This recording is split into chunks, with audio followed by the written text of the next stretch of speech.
We're ready to talk about Guy Ritchie. Yep. The Riches, yes. Yeah. Ritchie's Riches. Yeah. Man, talking about Poker Face running into fucking murders every week. The serendipity of like the bank robber getting bank robbered to the bank robberings. Episode 424 of the TV Dudes, recorded February 22nd, 2023. Hello Tomorrow.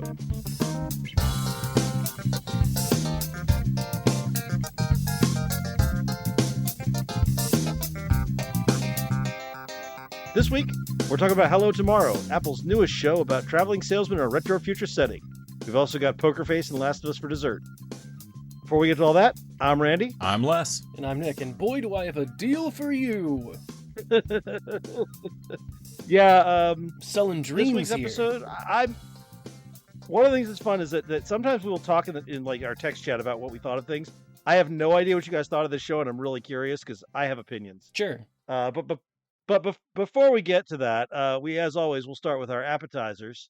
And I will go ahead and jump in and say that I have been watching an ungodly amount of Star Trek Deep Space Nine, making my way through that for the first time. And I just finished season 3. I watched most of it this week. And off mic, Nick was like, you must be almost done. I'm like, no, it's 7 seasons of 26 episodes. Yeah, I each. was like, there's way more deep. Way more Deep Space Nine than I thought there was. Yeah. I'm really enjoying it. There's only been a couple episodes I didn't like, and there's a lot of really good stuff. There are a couple 2-parters in this season. They did the final episode of the season is like a riff on The Thing with one of the changelings, and it was pretty good. Well, and the crazy thing too is that like this is Deep Space Nine is when we were starting to see more serialization. Like they're not as bad, but every so often an episode will come along. And my buddy Dave, who does Text Trek, he watched all of it recently. And so I'll message him and be like, talking about an episode that he's seen. And I'm like, I hate this episode. It's way too much of a next gen. And I've learned there are 2 episodes in which somebody sings. And if someone sings in Deep Space Nine, that's a shit episode. That's what I've learned. Definitely not. No musicals on Deep Space Nine. Thank you. I also watched 4 episodes of What If, as I continue to make my way through Marvel Phase 4, and I'm enjoying it. But it's funny as I go back through, I'm like, oh right, the stuff I liked, I really liked, and the stuff I didn't, I really don't. Because there's a couple episodes, like the episode with Doctor Strange, is really weird. They introduce new stuff. It's almost that has there to set up his cameo in the movie. Exactly, and in the finale, like he's a big part of the finale. But like, there are other ways to get to evil Doctor Strange, and the way they did it, there's this whole thing of like, he can't save Rachel McAdams' character, whose name I can Christine, and she's his true love, and it drives him to madness. And I'm like, okay, but Right. he's not with her in the main universe, and it didn't drive him to madness. And B, he was able to say, she can't be her death is not an absolute point because she doesn't die in our universe or most universes. It violates their own rule of time travel. Yeah, it doesn't make any sense. Like, time will correct itself. Like, no, you've already said that every choice branches into a separate timeline. Mhm. That's how all of Loki was, and why why What If exists, basically. It doesn't make any sense. So that doesn't work. And then they do this whole thing of him going to Cagliostro's library, and I'm like, okay, well that's a cool setting, but there's not like, I understand that sometimes you want to add new stuff to the canon, but Doctor Strange has a rich history, and there's all kinds of cool monsters and stuff you can use. And instead, they created all these boring half things with no personality. And I'm like, you could have thrown some Easter eggs in here, and it would have made it better.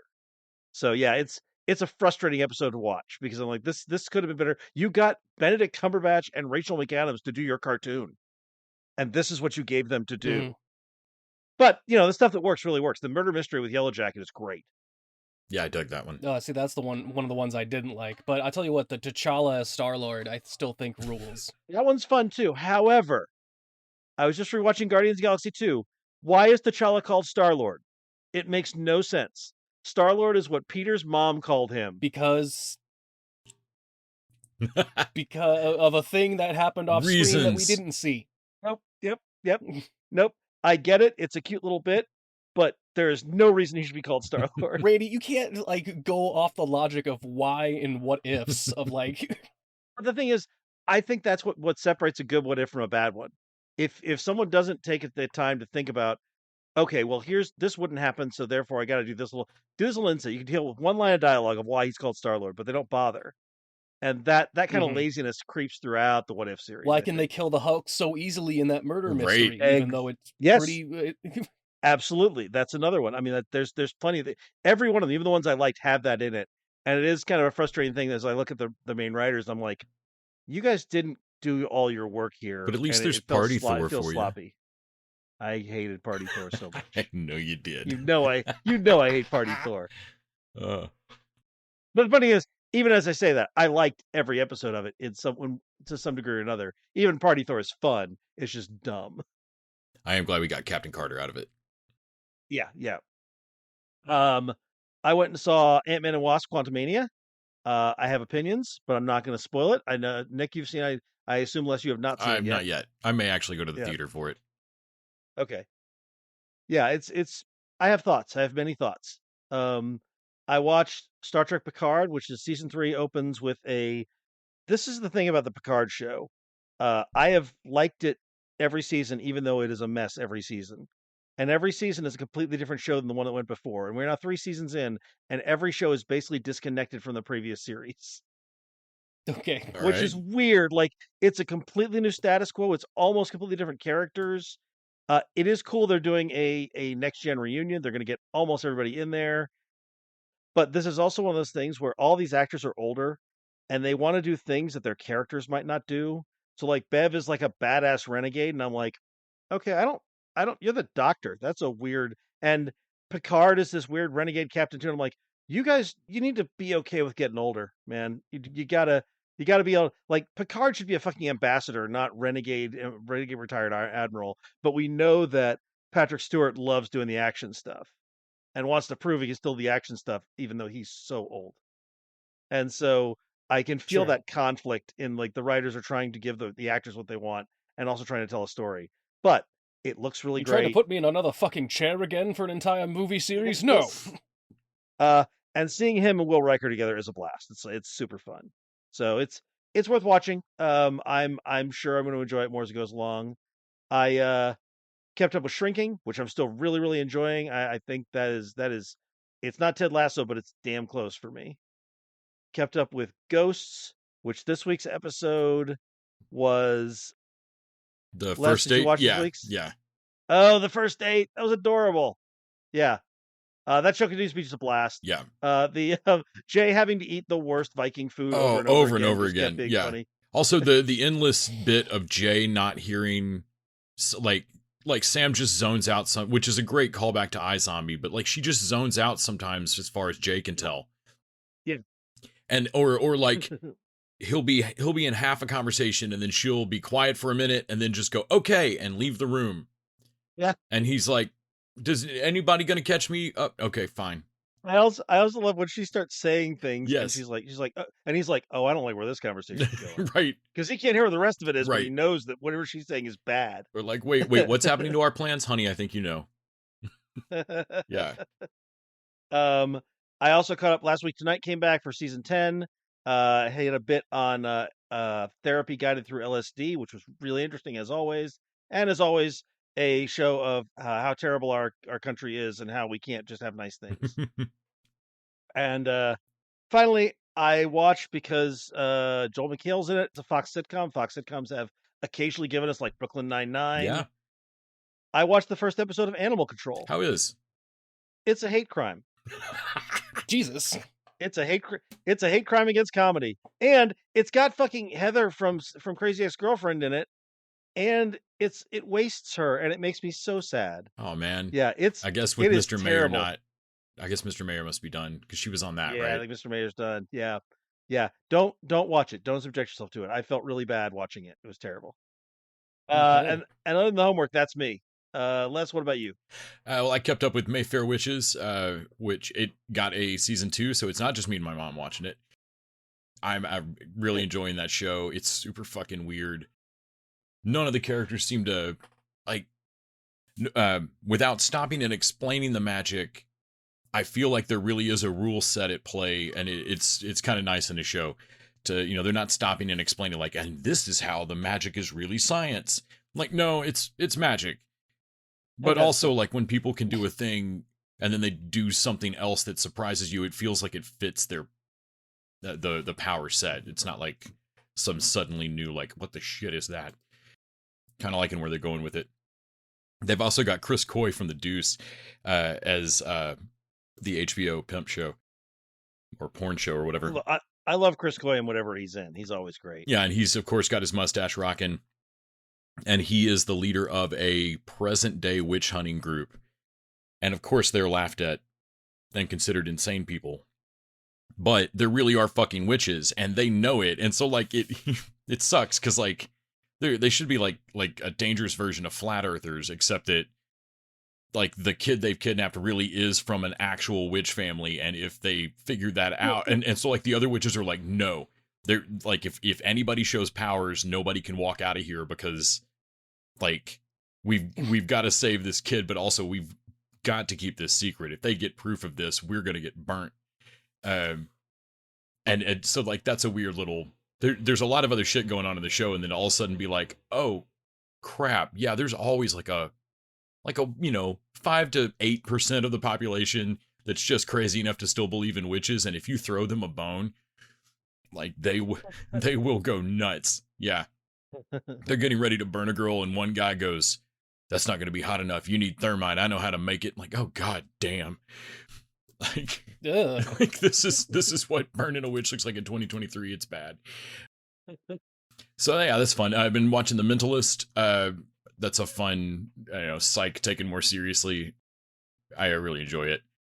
The crime that they never solve is why the writers are so terrible to the character of Grace Van Patten on it, or Van Pelt on it. Like, they have, like, a female character that they just... Oh, man, it's like Dexter's sister. Like, just how many times can you date a serial killer? At least Van Pelt generally shoots her, like kills it. But, like, to the point that one character, like, eventually walks in a room and is like, everything good here? Well, at least you didn't shoot that one. Like, it's just a known fucking thing. And her hair gets worse and worse through the series. It's just pretty me. cavalier about... It's just like, she won't go to therapy. And everybody's like, no, but seriously, that's like your second dude that you've just shot. We watched Ginger Dead Man 2, Passion of the Crust, which I'm going to stick Nick with talking about. Which is a real movie. It is a movie. It happened. I watched an actual movie, Something in the Dirt. Benson and Moorhead, the guys that did Moon Knight episodes and Loki and The Endless and Synchronicity with Anthony Mackie, the time travel cop movie in Louisiana. It's really fun. They did a pandemic movie, basically, that's them acting as, like, two dudes that just happen to live next to each other in a really shitty apartment building in LA, while one of them's getting ready to leave town and just trying to kind of finish out a temp lease. And they have a supernatural thing happen in one of their apartments, and they start trying to document it, like, make a documentary about it. And it kind of starts revealing layers of, like, what you're watching is not exactly their documentary. And, like, you slowly start finding out that, like, oh shit, one of you is clearly dead now. Like, I don't know when the thing I'm watching took place, but not both of you didn't make it out of this. Like, you just slowly start getting more and more info. And it's really nicely done. One of the better, like, you stayed busy in a pandemic movies I've seen. Really dug it.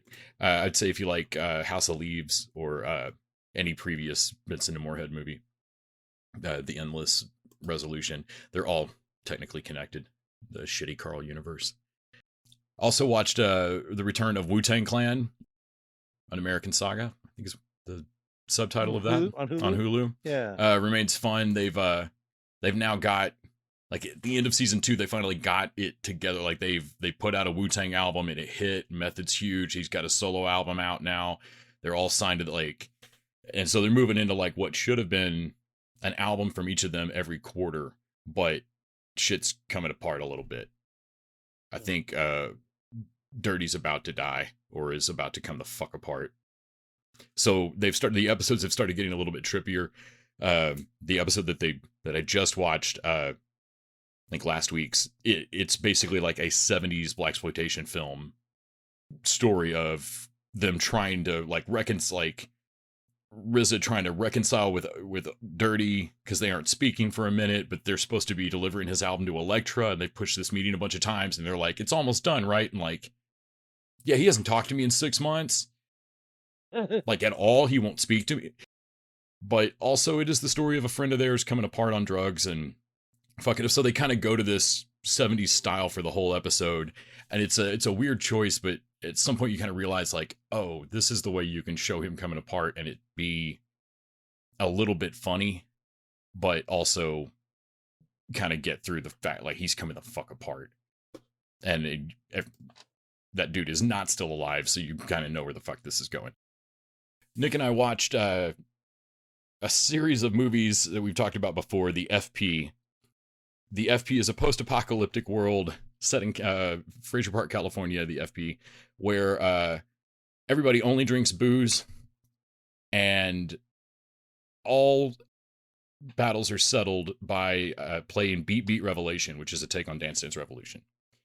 Not only that, there was a deep civil war, and the way you know that is that some of the opposing their opposing colors are blue, and some of the other people are wearing Confederate fucking yeah clothes. Like the bad guys are clearly the fucking Confederates. So FP came out a few years ago on Drafthouse Films and is just absolutely nuts. Then FP2 came out a few years ago. I think that's where Nick and I jumped into the saga. Beats kind of of around Rage. then, Beats of Rage. And in FP2, they really kind of took it. It is Road Warrior, like they took it full post-apocalyptic. Then FP3 came out, Escape from Baco, and now FP4 Evs is about to release on XYZ Films. So we watched all of those over the weekend because I had an interview earlier today with Jason Trost, the writer, director, star, post-production, entirety, producer. Tally Wickham, the female lead, is his wife. It's a whole family affair. His brother was in it. Yeah, it's just a ton. It's friends making movies. They are fucking fantastic, all of them. I don't think they're going to make any more sense or less sense if you jump in at FP4, so it might be the easiest one to find pretty soon. It actually got a pretty good release. Well, they just keep adding on lore that either directly conflicts with some of the stuff that went before. Yeah, literally. They jump back in time in a thing called the Remix Revolution. With the first movie, do you think the Ducks are going to end up being gods? Like the Ducks are gods of their universe? No, and I know for certain Trost did not either. Like they just kept rewriting this to keep it fun and making it different. Yeah. 2 is Road Warrior, 3 is Running Man, 4 is just fucking bananas. 4 they have to get ready for the wet shit. The wet yes, shit which is just rain. Which is water. It's just water. Everybody's allergic to water and only drink alcohol. And they're like, how do we stop the wet shit? Like, no, you can't. Like, that's how the Earth is going to heal itself. Like you're all going to die in this monsoon flood, but that's how the Earth heals itself. But how do we stop it? No, you can't. You're all going to become, you're going to become undrunk, stone cold sober. Yeah, so we watched enough FP to even Trost was like, man, you sound remarkably sober for having just watched all 4 FP movies. I was like, I made them. I know what those do. Each movie does open with this movie requires a 3-drink minimum. Yeah, each movie opens with a title card that just says you should have 3-drink minimum before starting this movie. You have been warned. You have been warned. So yeah, those are fucking great. Everybody should you'll know in 10 minutes if you think the FP is hilarious or not. If you get what it's making, all that it's making fun of or not. And it is absolutely fine if you turn it the fuck off. Otherwise, you're going to be contributing to FP5, I guarantee it. There's no in between. Well, I mean, it is funny that they finally give like a tutorial for Beat Beat Revolution in the fourth one. Of the fourth one. Yes. Yes, they like tutorial. Nick and I were like, we've been settling every conflict with this game for 4 fucking movies. Also watched Mayor of Kingstown, kept up with it. It's great. Dark, weird gangster shit, but fun.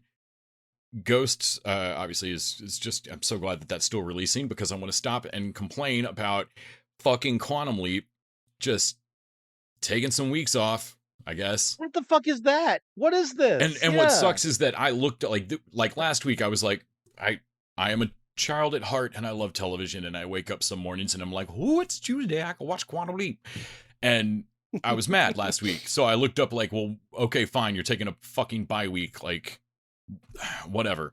When does it come back on? And it's the first thing that came up when I Googled was said this week should be when it comes back. Oh no. And no, it's 2 weeks. So I did it again. I can't, like yesterday I was like, I looked for it, and then today again I was like, well, sometimes the Peacock app is just shitty. Maybe it hasn't updated or what. Nope. Sons of bitches. So next week, I guess, because we needed 2 weeks off. They do. People don't understand that streaming is actually like a person with the show on their like over their shoulder carrying it to your home, and it's tiring, I guess. They can do it every week.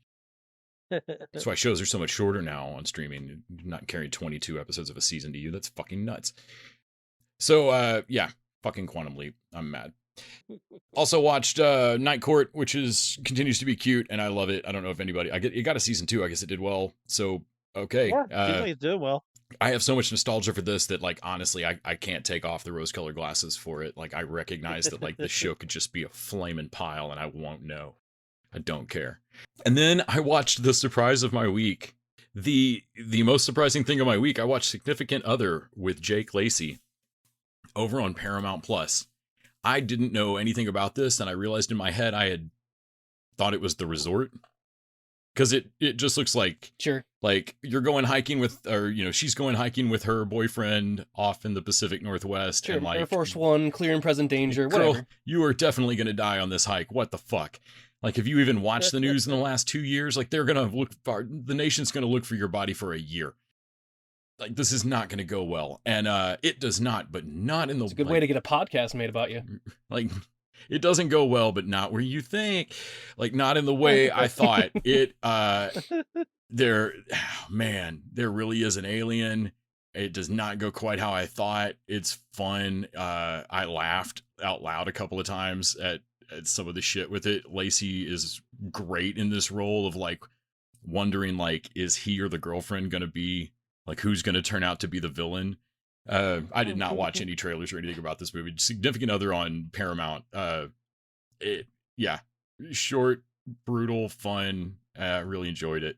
Also, just some really gorgeous transition shots and cinematography as they hike around the Pacific Northwest, and then hilarity ensues. And so, yeah, that was absolutely awesome. I would highly recommend it. Nick, that's about it for me. Just to hit a couple points with on the FP we didn't mention. Ninja was one. Yes, Ninja I was. can't separate the Australian slang from legitimately made up words. Because they introduced Australian slang. Tross talked about like a lot of that has worked its way into, like, it's not just Australian slang. They the FP already has its weird slang in its own move. Like, everybody talks crazy fucking post-apocalyptic drunk slang. Toe up to the motherfucking flow up, yo. Yeah, for the ducks. And then they added this weird Australian, so like now it's like toe up to the motherfucking flow up a do. And like this just weird Australian shit on top of it. And he's like, man, it's like we talk like that at home sometimes. And then you'll realize that, like, you have company and, like, they're just looking at you like, what the or they'll get done with principal photography on any of the movies, and the whole cast, like when you're shooting it, you're all trying to stay in that cadence. And he was like, yeah, he's like, they'd go out for food or whatever, and everybody from crew and cast just sound like fucking insane people. Also, they Kickstarter or Indiegogo a lot of the funding, obviously, for this, because basically Trost has a fan base now who likes his work, and we just personally, like, he's a boutique, like bespoke filmmaker. Like, he's just commission films, basically. Bespoke, wow. Yeah, like, sure, that's not his word, but yeah, he basically, like, we're just crowdfund commissioning films from this maniac. It's great. But you can be an extra, like, and they give rules about, not rules, but guidance on putting costumes together. And I think they did it for the second movie, and a few people showed, but then the third movie, people, like, showed up in crazy costumes and, like, all met up at a, like, meet spot, and they took a bus over to where they were shooting. He was like, they pulled that bus up, and he was like, it looked like he'd thrown the weirdest convention that you can't figure out what property it's for. Like, the people in that hotel just had to have been like, what bullshit kink and like I've not seen this show, but I bet my kid's into it. I'll take a picture with all these people. Like, it's just nuts. Yeah, got the It's little kind of like bit of the all story the behind 80s Forklift. punk gangs from the future of like whatever the 80s thought punk gangs It were going to really look like in does. the It 2000s. looks like the Warriors of Nukem High. Yeah. The FP. I love it. They do look like they're about to like beat up Marty McFly for his hoverboard or something. Yes. Anyway, the Ginger Dead Man 2 sequel is interesting in the fact that I really like, there's a point when you get to a point where even me and Les are like, okay, I'm legitimately lost. Like, even for a movie like this, I don't know what's going on. Yeah. Like, there's a point, like, this one takes place in a movie studio in which they use the same establishing shot, I want to say 7 times, of Yeah. the They never leave this studio lot location, but they sign, keep reminding but you they you're never here. leave that location. There's no reason to establish the location. They never leave it. No, we've never gone anywhere else. It's not like we're back at the movie studio. Like, the, showing you the gate of the studio once is fine, but it's so weird. Every time they cut back to it, Nick's like, where else do they think We haven't left. We haven't left, dude. We still have not. There's still one location. Oh, man. And yeah, the Ginger Dead Man is piloting a sci-fi microwave robot or whatever that can shoot lasers that actually kill people, that apparently the special effects department made, because they're also murderers apparently. And Yeah. at that point I was like, okay, I don't know. I really don't know what's going on anymore. That is also the single best part of the entire movie, and clearly that effect was a little more expensive than anything else. And it's not the single best part. The opening with the fake demonic toys is great. Also, Tiny great terrors. reveal on the boy that has cancer and is like, well, you mean that obvious 25-year-old? Oh my god. Oh man. He looks like an underweight Paul Walker doing the worst like little kid voice. And Nick and I through the whole thing are like, hey, sometimes casting is what casting is, and you need somebody to play a high schooler, and they're Luke Perry, and you just roll with it. And so Nick and I just assumed that's what was happening here. Like, this is somebody's nephew, and you just cast him as like a fucking 13-year-old. He's clearly 25. And nope, it's a plot point reveal later. He's undercover. Oh my god. He's an undercover movie critic. Oh my god. There, and yeah, he's an online movie critic. In the middle of his speech. Yeah, he's in the middle of his speech about to blow up the movie theater, and I legitimately asked Les, like, Les, there's still a Ginger Dead Man in this scene, right? Right, like, somewhere there's a sentient murdering cookie running around this movie, right? Like, this is a movie about a murdering cookie, right? And yeah, no, it loses full thread of that.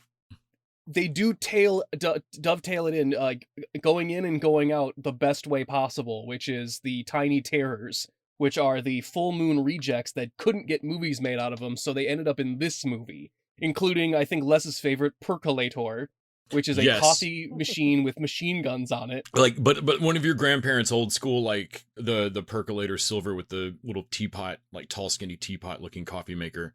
Yeah, but with cannons on the sides. I want a Percolator Treasure Chest, a female puppet with big tits. Get it? There's the shithead, which is just a Cabbage Patch doll with shit on its head. And of course, I think one of the better additions, the haunted dildo.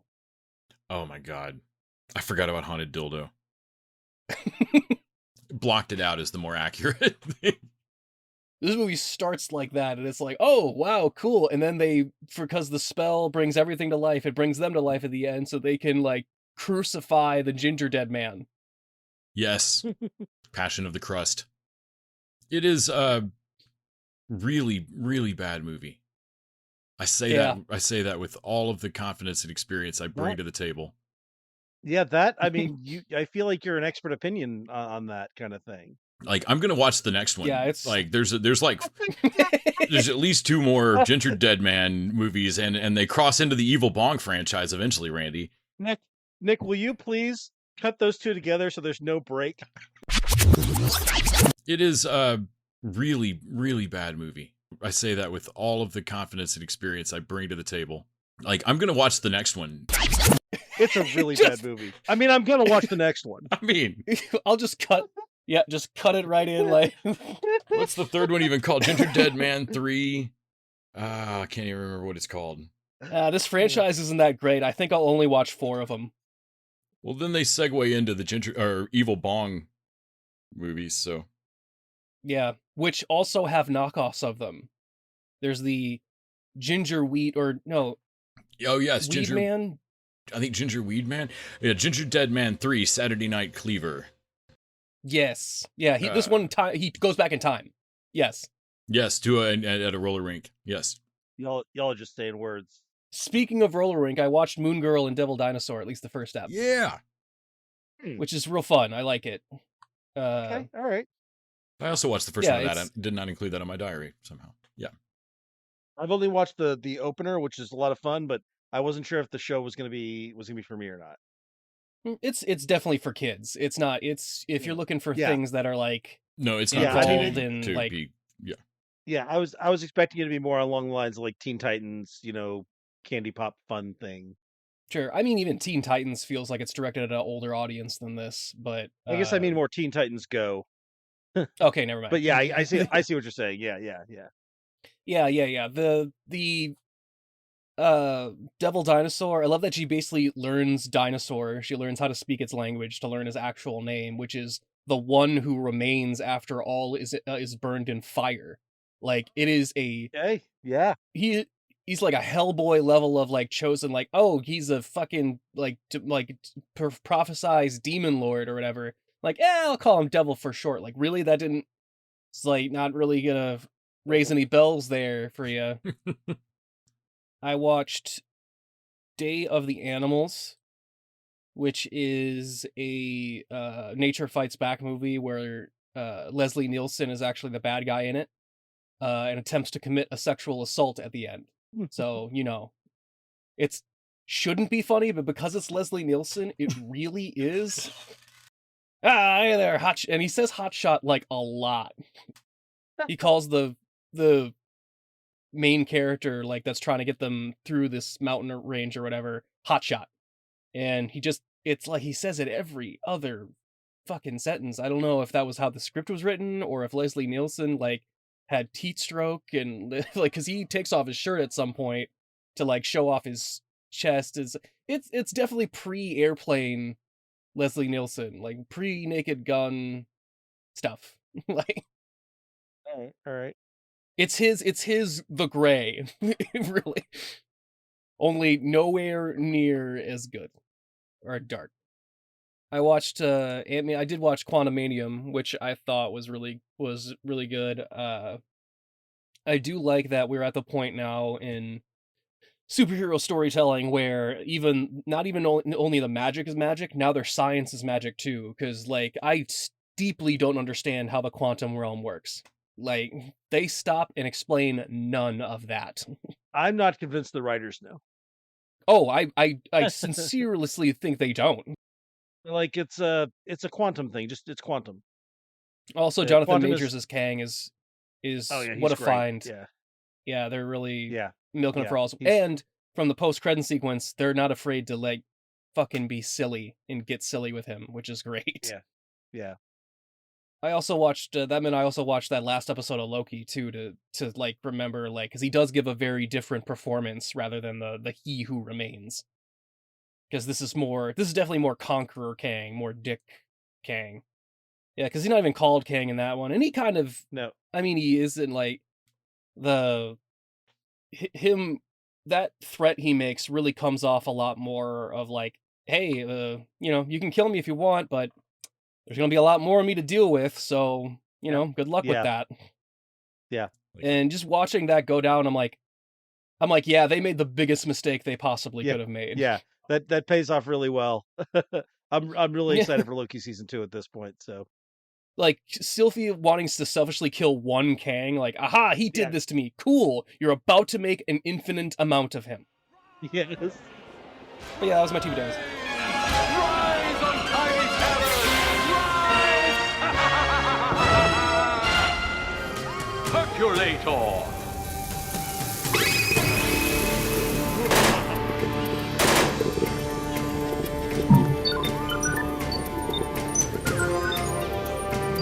shit for brains.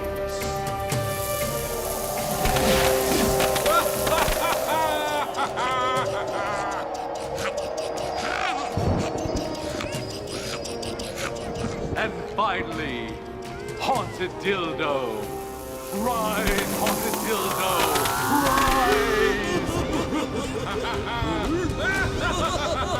Rise! All right. Well, this is a good reminder that you can support us by going over to patreon.com/tvdudes. Throw us a buck an episode. In exchange, we get to keep up with our streaming services, pay for our hosting costs, and you get bonus content each week. This week, our Guy Ritchie marathon begins with his first movie, Lock, Stock, and Two Smoking Barrels, and his most what is it recent, called, Wrath of Man. Randy? I don't remember. What is it called? It's The Richie Riches. Okay. It's not All even right. that hard. Am I not like? Come on, we couldn't remember Back in Black or Richie Rich. Like it's not. I don't. It's punchy and you know what? Fuck you.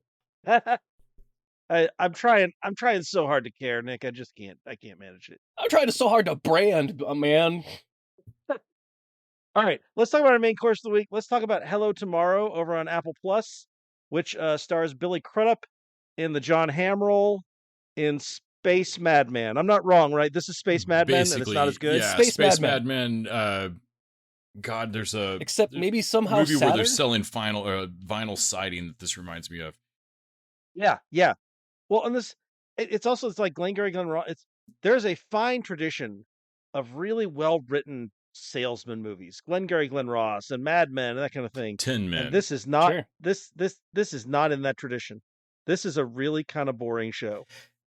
Yeah, I watched through the third episode, and we finally seen what Allison Pill's doing here, and like she's the closest to like an exciting bomb thrown in this, because otherwise, Yeah. like you just literally, I hate to compare anything to Arrow, you're just waiting for people to tell a fucking secret. Like there's just a bunch of shit that people don't know that's pretty obvious if they stop and look. Like the Yeah. people don't know that there's no rocket to the moon. His whole company is a scam. They are selling Right. vapor. Like this is nothing. And like as she does, like as his second in command does better because she thinks the company's legit, and he gets more and more panicked, and like somehow no one's seeing through this. Yeah.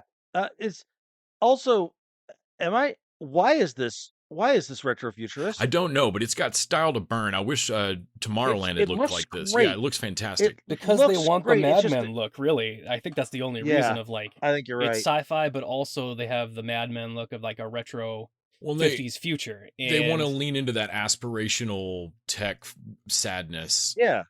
Well, let's think like the hover cars and the sort of 50s motel aesthetics and all that stuff. It looks cool, and I wish they were telling a more interesting story with it.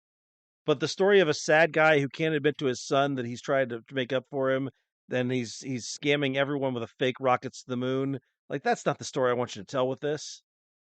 well, yeah, it's dark. I mean, even when you know, like even if it was true and he was selling timeshares on the moon, that's still a Yeah. predatory thing. Like timeshares are a predator. Like it doesn't make a difference if it's vapor or not. Oh man, It's just even if they were sad. real, yeah, I still would have thought he was a scam, like a kind of scummy salesman. But the fact that it's Yeah. completely fake is just like, of course it is. Well, and then he goes to what's his name to the television dude that he's tricked, and Mhm. it's like that's how that first episode ends. Yeah, and he and grabs that- the rocks from His the turtle moon cage rocks. that he's Yeah. Yeah. Well, and Yeah. I and was like, Stanley's Jesus the fucking turtle. Christ, Mr. you're a Jenkins is the monster. turtle. Yeah, the owner of the company is the name of the turtle. Yeah. It's, I mean, like it. Apple is prestige melancholy. Yeah. This is Like this is this is a incredibly bummer. expensive. This is just bummer. a bummer. and also, like I say, Mad Men had like whimsy and thing in it, and this should have whimsy built into it. But instead, it's got a robo truck backing into and killing a woman for just to start a story. Like I was like, Jesus, God, that was fucking funny. Christ! Uh, It wasn't meant to be though. That came all the way back around. It was so dark that it became funny again. Like, That's the thing. Like I don't think they weren't going for it being funny, and that's the thing. It was, but it the wasn't. guy supposed to just be. reaching across the table and breaking Hank Azaria's finger. Like Yeah. Hank Azaria's my like. I was watching this going, you know what? If you just stuck me Brockmire in a retro future world and just let this drunk fuck just like I'll watch yeah, that. I was all excited, like, oh shit, Hank Azaria. Okay, shit's about, at least even if it's not funny, it's about to get energetic, and then suddenly he gets his finger broken because he owes Right. money to fucking like loan sharks. Like, oh Jesus. Yeah, no, and when he's on screen, he's a lot more energy. But yeah, Everybody in this is good. Alison Pill's great. Billy Crudup is not John Hamm, no, but but he's he's really solid. he delivers that opening monologue to Yeah. Officer Healy from Orange Is the New Black pretty well. Yeah, that was great. W. Earl Brown as the enforcer is a lot of fun. Like there's a good cast. They put some money into this, and they should have hired some writers who knew how to write an interesting I story. really like how the tech works, the Yeah. diction typewriter thing, and then it getting ruined Yes. by his Yes. and like little things like that. Like there's just Yeah. I like the style of it in the same way that I like Tomorrowland. Yeah, there's a cuteness Yeah. to a level of technology that they still work on projectors in black Yeah. and white. Yeah, They're Yeah. still listening to ball games on the radio, but robots are taking out their trash. yeah. Yeah. There's retrofuturism is interesting to me. It's like there's a There's a way to do a good story here, but nobody's pulled it off yet. yeah. I would rather go watch Ascension over on, I think it's still on Netflix. Yeah. Because I this- dig retrofuturism, but that's about the best thing happening on this. I would for me. definitely do something with Alison Pill and the young black guy that they keep having, because I know like every time he visits a place, I feel like he's visiting a segregated neighborhood, and I'm like, oh wait, Yeah. no, it's retrofuture, Yeah. got it. Yeah. Yeah. But I my still feel God, like her he's about to exit- get lynched anytime he moves into one of those like it's When like, I- nah, this Right. looks too ooh. When I realized Yeah. what he'd done, like that honestly was one of Oh, the most yeah. interesting moments of it, when he goes like realizing like, man, I can't tell if you really have feelings for her, if you were just a slicker salesman than you've been letting, like you are getting better at Yeah. this. Because when Right. when he just says under his breath of like, do you know a Cindy? I met her Yeah. here Yeah. earlier. Yeah. Yeah. And like, Yeah. Well, that's the thing. I think we were supposed to think, oh, he's actually trying to be the good guy. I'm like, no, I think he just figured out an angle that would work. yes. And didn't No, tell it's Azaria. the problem is that sure you feel bad sometimes for these people, but also they're monsters. Like Yeah. even Yeah, if they they are. even if they don't know that the rocket isn't real, they're still selling a pipe dream and robbing people of their retirement or 401k or Mhm. whatever. Like Yeah, they're targeting, like they target specifically people that are like that one dude that was like laid off, and I thought the show wanted me to be on his side No. when he punches Oh. him in the face, and it was like, Yeah. no, this dude just got laid off, and you're here to try and obviously rip him off. Yeah. On his front lawn, on his Yeah. on his time. And even on his sales I'll staff, say whatever I want to you. his second in command, I don't think I think she thinks that it's, a real estate deal and maybe understand, but like, I don't think she thinks it's a scam. Like, because she's talking I don't about like, think she maybe thinks it'd be it's real. nice, I'd Yeah. buy in. And I think Yeah, Azaria I think she thinks it's real. doesn't care either way. Like I Azaria's don't know if he knows, Yes. but he wouldn't like care. he does. Like Yeah. I don't think he cares enough to find out whether it is or not. It doesn't. That is not germane. Like whether you're innocent is not germane to my defense of you as a lawyer. And in the same way, like whether the product exists is not my job. Yeah. My job Yeah, is to I get think that you're person right. to sign this paper. Sign on the line that is dotted. Yes. Yeah, and Yeah, like most I of think this- Azaria gives Mostly, no mostly fucks. this, mostly this made me want to watch Mad Men and Glenn Gary Glenn Ross. Or at so. best, if you want to watch this, go watch what was the Don Cheadle one where he's just a fucking monster. House of House of Lies? Lies. Yeah. Like if you want to go Yeah. watch somebody just be like a sales monster, watch Oh, Glenn I Gary would or be House like, of Lies. thank you for smoking, and then probably. Right. Yeah, that works Oh too. my God. This has all been done better. The only thing that hasn't been, again, retrofuturism. Yeah, the show like, looks great. like Brad Bird, Tomorrowland should have worked. It didn't either. So Mhm. somebody needs to figure out how to make this work. But it's not going to be this show. All right. In happier news, let's talk about dessert. Let's jump over and talk about Poker Face this week, which had kind of a big twist on its formula. Yes, I thought I thought the pacing was pretty different cleverly. this time. Yeah. There's a couple different twists. I mean, it takes place at a racetrack. You got Tim Blake Nelson, who's always great, and you have the sabotage thing that happens early on, and then the reveal of. Did we get the reveal of who was in the car before Charlie showed up, or was that after Charlie shows up? that was after Charlie showed up, because That's what I thought. Like, remembered. what we think. what we think we see is the murder. We think we see him murder this kid. Yeah. Right. But I was immediately suspicious because usually we get some of the fallout of, Yeah. and they immediately cut before we go into the car. And I was like, Right. oh, okay. That seems like you cut that earlier than you've cut the other Mhm. ones. And eventually it does reveal, like, obviously we're doing full spoilers here if you haven't watched the episode. What are you fucking doing? Watch Poker Face. It's awesome. But yeah, Tim Blake Nelson, watching him give into his, desire to, like, I love that he had a speech later of like, my grandpa had the thing, my dad had the skill, my daughter has it. I don't. I'm just not Yeah. that good of a racer. Yeah. Yeah. Yeah, he knows it. And And then I also, as soon as his wife leans on him, he fucking confesses. Dude, Yeah. well, he spills his guts. And also I realized later that he made sure that he would crash, but he didn't fuck with the seat belt or anything. He wanted Right. And he didn't him do it to in a real lose his- race. The kid his wouldn't have hit focus. anybody else's car. It was on a practice Because lap. that- Like, as safe an 'cause that- accident. Yeah. Yeah, because he didn't want to kill him. He wanted him to lose his focus, like break Yeah. his confidence, because that was his problem.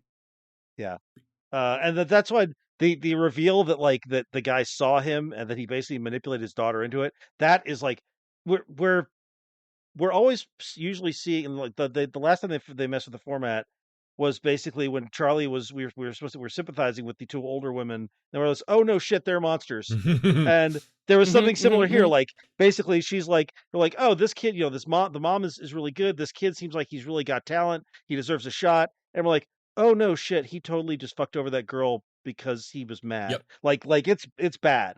And also he doesn't really get punished It was for a it. double whammy because he's afraid of her when she starts racing Yeah. because Well, she she- might actually yeah. beat him, but the dad can't. Right. There's a lot of times in this Yeah. where the same as like, I don't know the truth. I only know if someone's lying about something. Mhm. She doesn't always have access to actually like get justice. Like Right, and right. I'm glad that on this one, unlike the Cliff Clavin uncle, they made a point of telling me that the girl came out of the coma and is okay. Yeah. But yeah. but still, there wasn't really a way to get that kid arrested for this.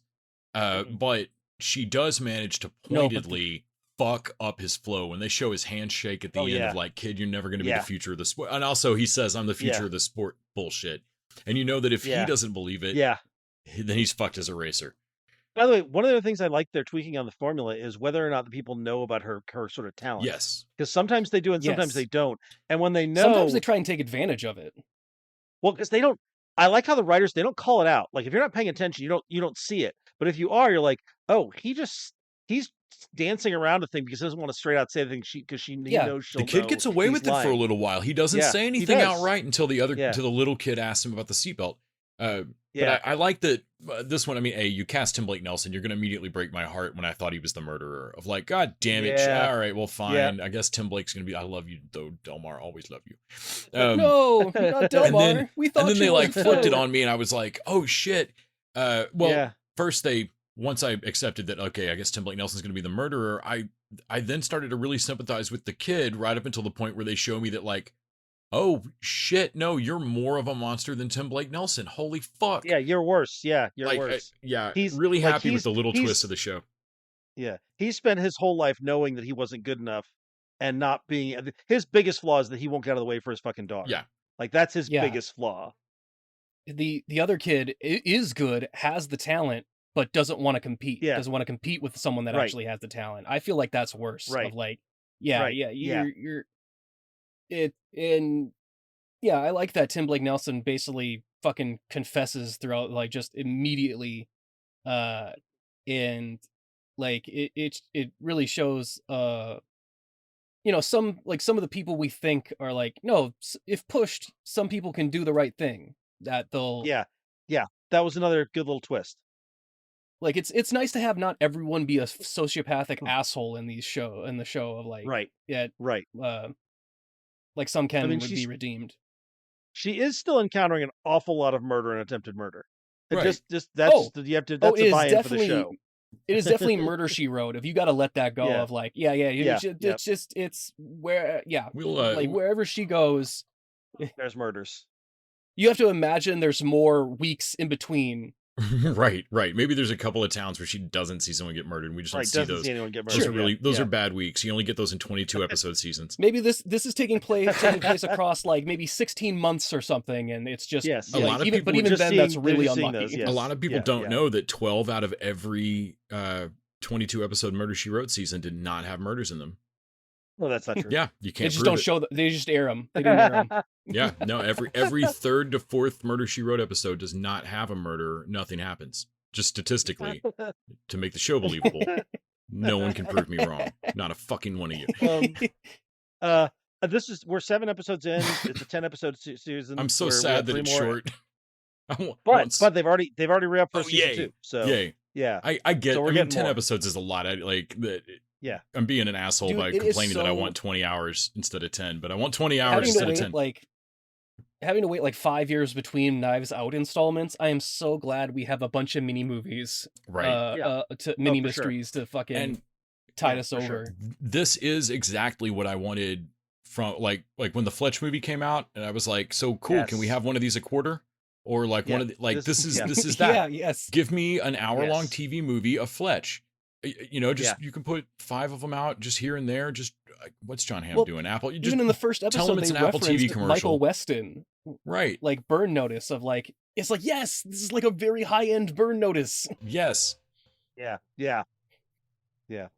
Yeah. All right. Let's talk our other dessert. Let's talk about Last of Us this week, which continues to be a masterclass in breaking our hearts. Yeah.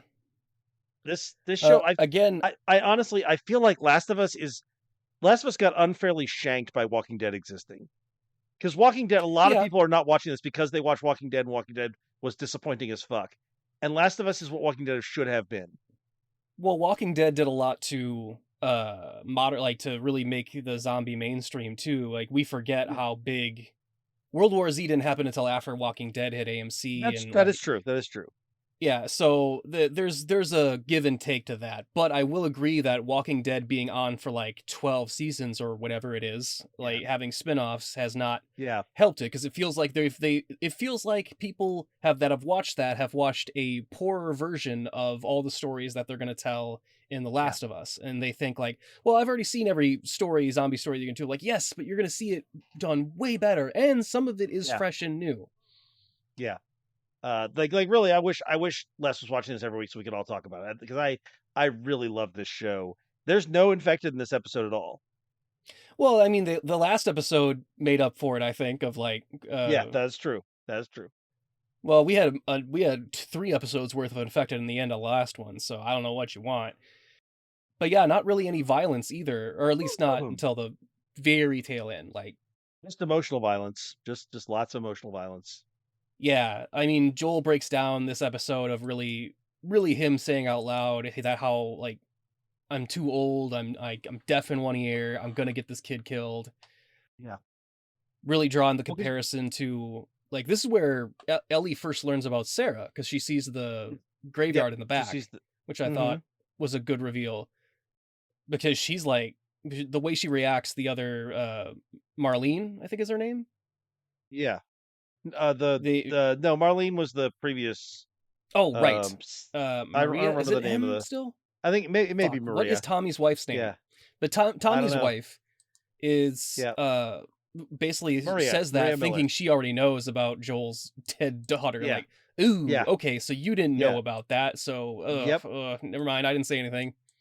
Yeah, I guess the scene between Joel and Ellie is one of the big video game scenes they talked about in the post credit sequence sort of thing about how that was like they were really important for them to get that right, and they really did. Like that was a fantastic scene. Yeah, you can tell the scenes they really want to get right because they stray from what the game does for a lot of this stuff, but when it comes to really big moments, they almost go word for word dialogue.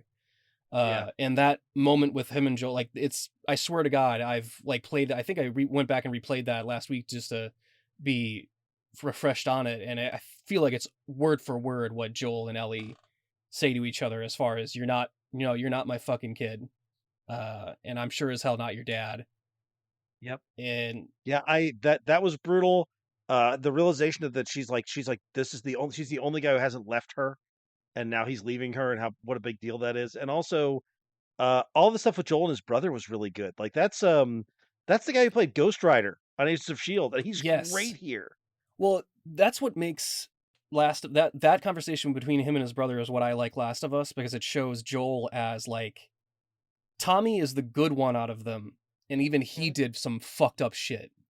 Yeah, yeah, And what I love, I think he says, we took care of ourselves the only way we knew how. There were other ways, but we weren't good at them. So he's like, I'm not judging you, Joel. I don't know. We did do what we had to survive, but you realize that we had to do those bad things because we're not good people, right?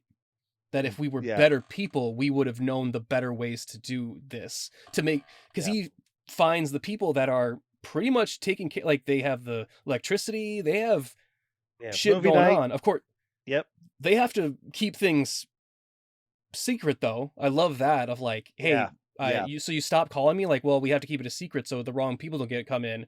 And is that what I am, the wrong people? And I'm like, Joel, you know the answer to that is yes. You know you are. Yes. Yeah. Yeah.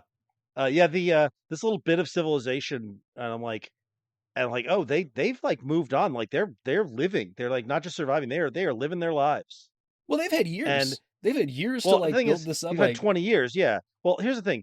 In Walking Dead, it would have turned out that they were feeding people to zombies or something. Like there's yeah, always the dark undercurrent. I like that this was like no, they've carved out a civilization for themselves, and the only dark thing is they can't let people in. That's the only dark, and that makes perfect sense. yeah. Because they got to be so secretive because they know that the raiders and other people out there that would take advantage and be like Melanie Linsky's character Yeah. in the Yeah. in the previous episode of like, okay, I'm just gonna fucking take this shit over the first chance I get.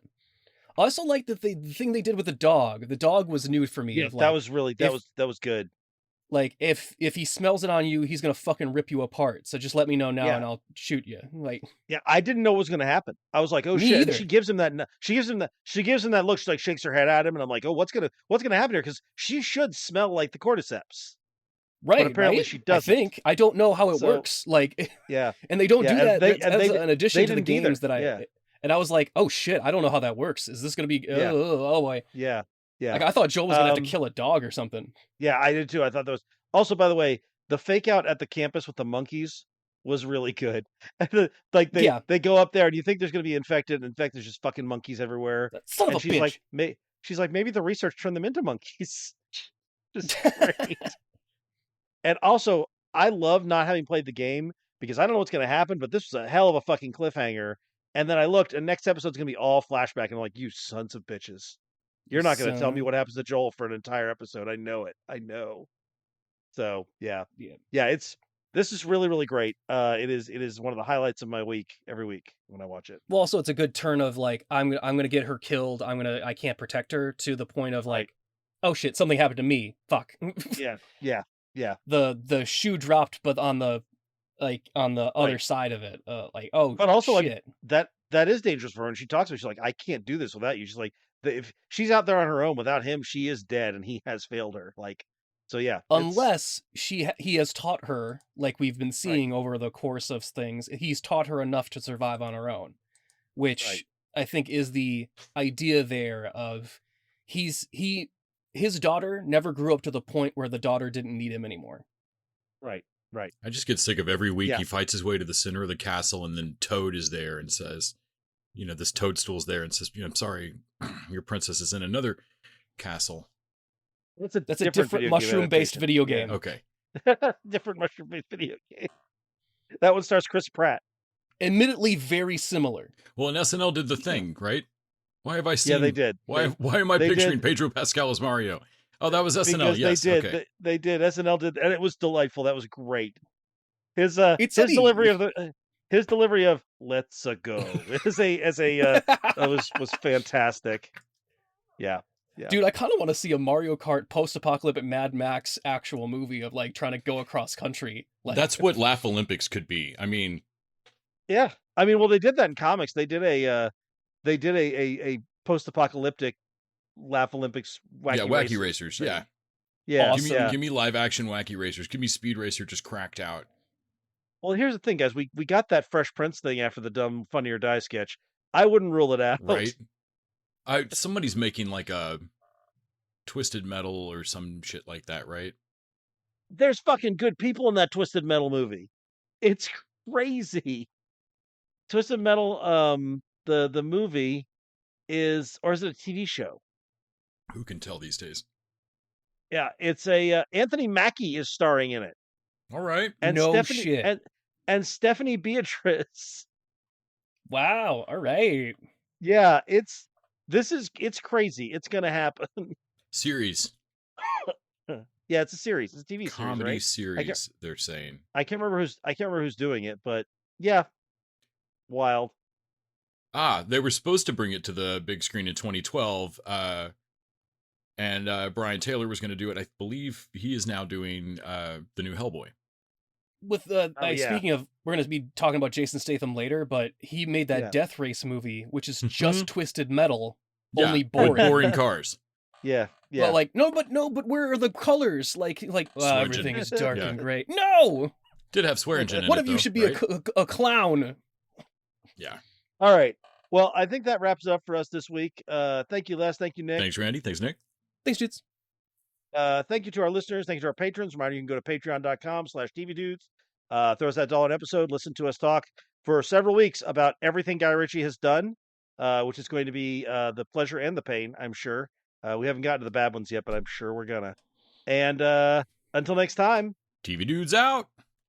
The TV Dudes is an independently run podcast out of Austin, Texas. We are exclusively listener supported. If you'd like to help us out, go to patreon.com/tvdudes. You can also find us on Facebook, Twitter, and Instagram at TV Dudes. All the music for our show is done by our friend and original TV Dude Gregory J. Amani Smith. To find out more about us, go to thetvdudes.com. I'm Randy Lander. I'm Les Weiler. And I'm Kyle Scott. Thanks for listening.